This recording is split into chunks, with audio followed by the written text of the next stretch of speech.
خاص یعنی elite class میں سے کیپٹیو ہو جاتا تو اسے صحیح سلامت اس کے قبیلے واپس کر دیا جاتا تاکہ لیڈرشپ کی ایبسنس میں سیاسی عدم استحکام نہ ہو۔ ایسا نہیں ہے کہ ان جنگوں میں تمام قوانین کو ایز اٹ از فالو کیا جاتا، بلکہ بعض اوقات فلاور وارز پرسنل ہیٹرڈ میں بھی تبدیل ہو جاتی۔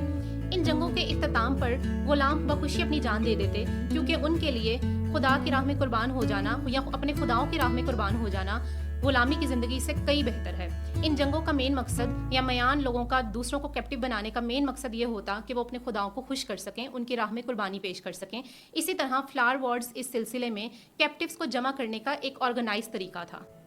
اب قربانی کے اس کنسیپٹ کو اینشین گریس یا قدیم یونان میں ایکسپلور کرتے ہیں۔ قدیم یونان میں قربانیوں کا یہ جو سلسلہ تھا اسے فارماکوس کہتے ہیں، یعنی اس میں کچھ انڈیویجولز کو ایگزائل کر دیا جاتا، یعنی ملک بدر کر دیا جاتا۔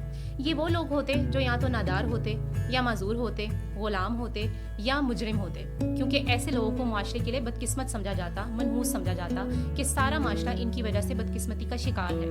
فصلوں کے سیزن کی شروعات میں قربان ہونے والے مجرموں یا مرد و خواتین کو خوب کھلایا پلایا جاتا، پھر شہر کی گلیوں سے گزارا جاتا اور چھڑیوں سے مارا پیٹا جاتا جب تک وہ مر نہ جاتے۔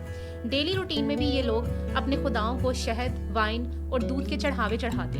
جانوروں کی قربانی بھی عام تھی۔ جن جانوروں کو یوزلی قربان کیا جاتا ان میں cow, sheep, buffalo, goats, different birds اور پگز وغیرہ شامل تھے، لیکن شیپ کی قربانی کامن تھی۔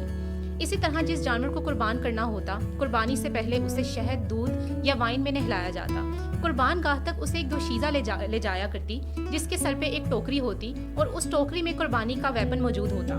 قربانی سے پہلے اس جانور کو خوب پیار کیا جاتا اور قربان ہونے کے بعد وہ دوشیزہ اس کی قربانی پر دھاڑے مار مار کر رویا کرتی۔ پھر اس جانور کے گوشت کو ایک دعوت میں سرو کیا جاتا۔ ہم اسلامی تاریخ کی سب سے اہم قربانی کو کیسے بھول سکتے ہیں؟ تو سب سے پہلے بات کر لیتے ہیں عید الاضحیٰ کی۔ عید سے مراد ہے تقریب یا خوشی منانا، اور اضحیٰ کا مطلب ہے قربانی، لہٰذا عید الاضحیٰ قربانی کی عید ہے۔ یہ عید اسلامی کیلنڈر یا قمری کیلنڈر کے آخری مہینے ذوالحج کی 10 تاریخ کو یوم عرفات سے اگلے دن منائی جاتی ہے، اور اس دن قربانی کرنے کا مقصد اللہ تعالیٰ کے آگے سر جھکانا اور حضرت ابراہیم علیہ السلام کی قربانی کو یاد رکھنا ہے اور اس پیغام کو ذہن نشین کرنا ہے جو اس قربانی سے ہمیں ملا، یعنی ہر وقت اللہ کی راہ میں اپنے سر کو جھکا دینا چاہیے۔ کوئی بھی چیز ہو، خواہ وہ مال و دولت ہو، آپ کی پوزیشنز ہوں یا آپ کی اولاد ہو، اسے اپنے اور اللہ کے درمیان حائل نہیں ہونے دینا چاہیے۔ اسی طرح قربانی کے گوشت کو 3 حصوں میں ڈیوائڈ کرنے کا مقصد بھی یہی ہے کہ جو چیز آپ کے پاس ہے وہ صرف آپ کی نہیں بلکہ اس پہ آپ کے عزیز و اقارب، آپ کے رشتہ داروں اور غربا کا بھی حق۔ قرآن مجید کی سورہ الصفات کی آیات 99 سے 105 تک اللہ تعالیٰ واضح طور پر حضرت ابراہیم علیہ السلام کو یہ حکم دیتے ہیں کہ وہ اپنی سب سے پیاری چیز یعنی اپنی اولاد حضرت اسماعیل علیہ السلام کو قربان کر دیں۔ اس قصے کا جو ریفرنس ہمیں اسلام میں ملتا ہے وہ قرآن و حدیث کے تھرو ملتا ہے جو کہ انکویسچنیبل اتھارٹی ہے۔ تو اللہ تعالیٰ نے حضرت ابراہیم علیہ السلام کو مصر کی لائی گئی باندی ہاجرہ کے ذریعے ایک بیٹا عطا کیا جس کا نام انہوں نے حضرت اسماعیل علیہ السلام رکھا، اور اس کے 11 سال بعد ان کی اپنی بیوی سارہ کے ہاں بھی ایک بیٹا پیدا ہوا جس کا نام اسحاق علیہ السلام رکھا گیا۔ حضرت ابراہیم علیہ السلام کی قربانی اور حج میں کیا تعلق ہے؟ حج کے دوران صفا اور مروہ کے درمیان 7 چکر کاٹے جاتے ہیں جس کو صحیح کہا جاتا ہے، جو ہمیں حضرت ہاجرہ کی جد و جہد کی یاد دلاتے ہیں۔ تو یاد رہے کہ حضرت ابراہیم علیہ السلام حضرت ہاجرہ اور اپنے بیٹے کو مکہ میں چھوڑ آئے۔ اس بات کو بھی یاد رکھیں کہ اس وقت مکہ ایک بیابان جگہ تھی، وہاں نہ تو کوئی آبادی تھی نہ کھانے پینے کی کوئی چیز تھی۔ تو اگین یہاں ہمیں حضرت ابراہیم علیہ السلام اور ان کے اہل و خانہ کی استقامت کا سبق ملتا ہے۔ تو جب ان کو وہاں چھوڑ دیا گیا تو وہاں کیونکہ کچھ کھانے پینے کی اشیاء موجود نہ تھیں تو حضرت اسماعیل علیہ السلام چھوٹے تھے، وہ پیاس کے مارے نڈھال ہو گئے اور زمین سے ایڑیاں رگڑنے لگے۔ تو ایسے میں ماں بے قابو ہو کر صفا سے مروہ کے درمیان چکر کاٹنے لگی۔ بچے کے ایڑیاں رگڑنے سے وہاں سے ایک چشمہ پھوٹ پڑا جسے زمزم کا نام دیا گیا۔ زمزم سے مراد ہے رک جا، ٹھہر جا۔ اور اسی کے بعد سے آس پاس کے علاقے کے لوگوں نے جب وہاں پانی کا کنواں دیکھا تو حضرت ہاجرہ سے پانی لینے کی اجازت مانگی، اور یہی بنیادی طور پر مکہ کی سویلائزیشن کا آغاز ہے، اور پھر وہاں پہ لوگ آتے گئے اور آہستہ آہستہ مکہ میں بسنے لگے۔ دو کہ یہ کہانی تینوں بڑے مونوتھیسٹک ریلیجنز یعنی اسلام، جوڈائزم اور کرسچینٹی میں ایک ہی سگنیفیکینس کی حامل ہے، لیکن جوڈائزم اور کرسچینٹی میں بہت سی چیزیں ایسی ہیں جو مماثلت رکھتی ہیں جو اسلامک ویرینٹ سے مختلف ہیں۔ اس اختلاف کی سب سے بڑی وجہ یہ ہے کہ اسلام میں یہ تصور کیا جاتا ہے کہ قربانی حضرت اسماعیل علیہ السلام کی مانگی گئی، جبکہ جوڈائزم اور کرسچن ڈاکٹرینز میں آتا ہے کہ قربانی آئزک یعنی اسحاق علیہ السلام کی مانگی گئی تھی۔